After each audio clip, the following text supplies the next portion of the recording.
नमस्कार विद्यार्थी मित्रांनो, आज आपण बघणार आहोत इयत्ता 7वी भूगोल, पाठ क्रमांक 8, ऋतुनिर्मिती, भाग 2, स्वाध्याय. प्रश्न 1.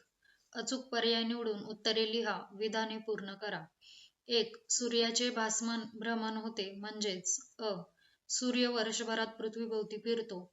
आ. सूर्य वर्षभरात उत्तरेकडे व दक्षिणेकडे सरकत असल्याचा भास होतो. ई. पृथ्वी सतत जागा बदलते. उत्तर आहे सूर्याचे भासमान भ्रमण होते म्हणजेच सूर्य वर्षभरात उत्तरेकडे व दक्षिणेकडे सरकत असल्याचा भास होतो. 2.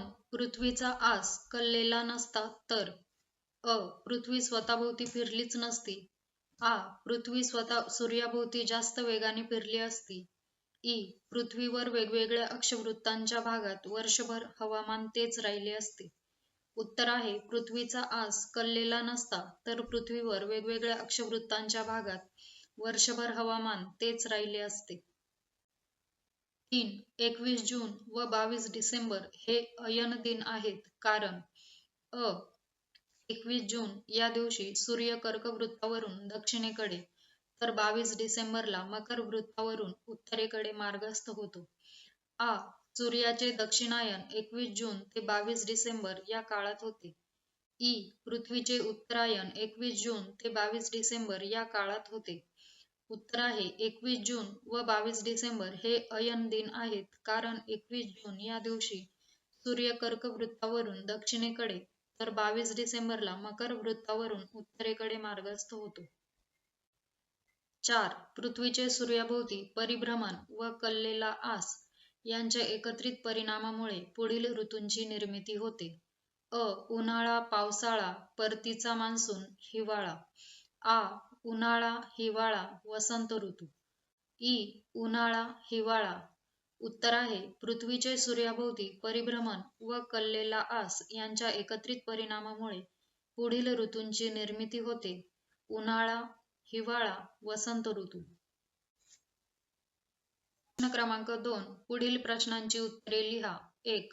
उत्तर गोलार्धात ऋतूंची निर्मिती कशामुळे होते? उत्तर आहे 1. 23 सप्टेंबर ते 22 डिसेंबर पृथ्वीचा उत्तर ध्रुव सूर्यापासून अधिकाधिक दूर जाऊ लागतो. त्यामुळे पृथ्वीच्या उत्तर गोलार्धात तापमानात घट होत जाते. 2. 22 डिसेंबर या दिवशी पृथ्वीचा दक्षिण ध्रुव सूर्याकडे जास्तीत जास्त कललेला असतो. म्हणजेच या दिवशी पृथ्वीचा उत्तर ध्रुव सूर्यापासून जास्तीत जास्त दूर असतो. 22 डिसेंबर हा दिवस उत्तर गोलार्धातील सर्वात लहान दिनमानाचा व सर्वात मोठ्या रात्रमानाचा असतो. 3. 22 डिसेंबर ते 21 मार्च कालावधीत उत्तर गोलार्धात दिनमानाचा कालावधी 12 तासांपेक्षा कमी कालावधींचा व रात्रमानाचा कालावधी 12 तासांपेक्षा जास्त कालावधीचा असतो. अशा प्रकारे उत्तर गोलार्धात हिवाळा ऋतूची निर्मिती होते. 2. संपात स्थितीत पृथ्वीवरील दिनमान कसे असते?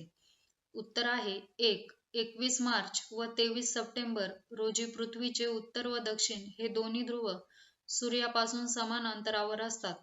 पृथ्वीच्या या स्थितीस पृथ्वीची संपात स्थिती असे म्हणतात. 2. संपात दिन पृथ्वीवर सर्वत्र दिनमान व रात्रमान सारखेच असते. या स्थितीत तयार होणारे प्रकाशवृत्त रेखावृत्तांवर स्थिरावते. 3. विषुववृत्तीय भागात ऋतूंचा प्रभाव का जाणवत नाही?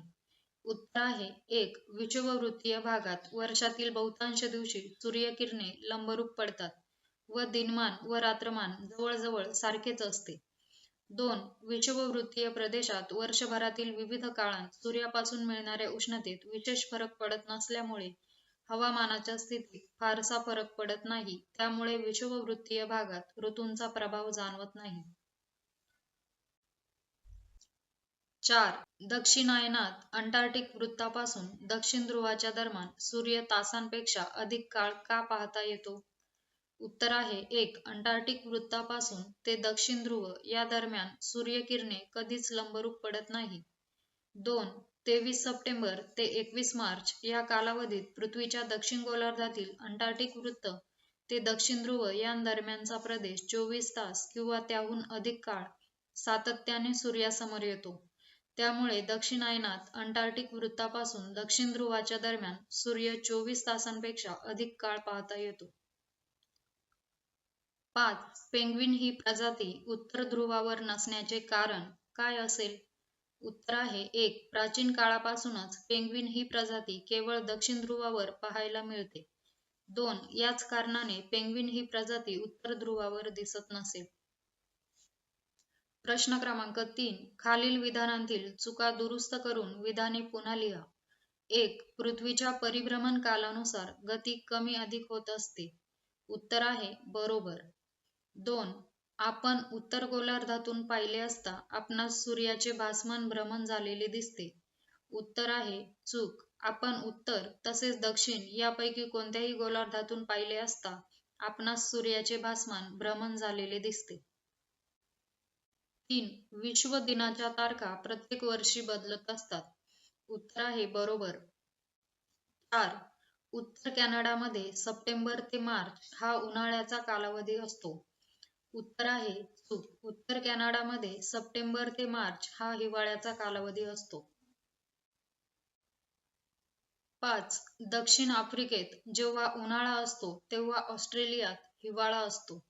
उत्तर आहे चूक. दक्षिण आफ्रिकेत जेव्हा उन्हाळा असतो तेव्हा ऑस्ट्रेलियातही उन्हाळा असतो. 6. वसंत संपात व शरद संपात स्थितीत दिनमान लहान असते. उत्तर आहे चूक. वसंत संपात व शरद संपात स्थितीत दिनमान व रात्रमान समसमान असते. प्रश्न क्रमांक 4. खालील आकृतीतील चुका सांगा. उत्तर 1. उत्तर गोलार्धात उन्हाळ्यातील अयन स्थिती 22 डिसेंबर रोजी दर्शवली आहे. प्रत्यक्षात ती 21 जूनने दर्शवावी लागत होती. 2. उत्तर गोलार्धात हिवाळ्यातील अयन स्थिती 21 जून रोजी दर्शवली आहे. प्रत्यक्षात ती 22 डिसेंबरने दर्शवावी लागत होती. 3. दक्षिण गोलार्धात उन्हाळ्यातील अयन स्थिती चुकीची दर्शवली आहे. 4. दक्षिण गोलार्धात हिवाळ्यातील अयन स्थिती चुकीची दर्शवली आहे. प्रश्न क्रमांक 5. दक्षिण गोलार्धातील ऋतुचक्र दर्शवणारी आकृती काढा. बघा विद्यार्थी मित्रांनो, दक्षिण गोलार्धातील ऋतुचक्राची आकृती आपण दाखवलेली आहे. तुम्ही व्यवस्थित बघून घ्या.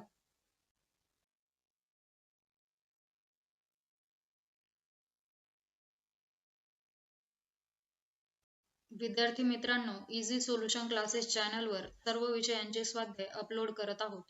चॅनलला सबस्क्राईब करा आणि सोप्या भाषेतील स्वाध्याय अभ्यासा. Thanks for watching.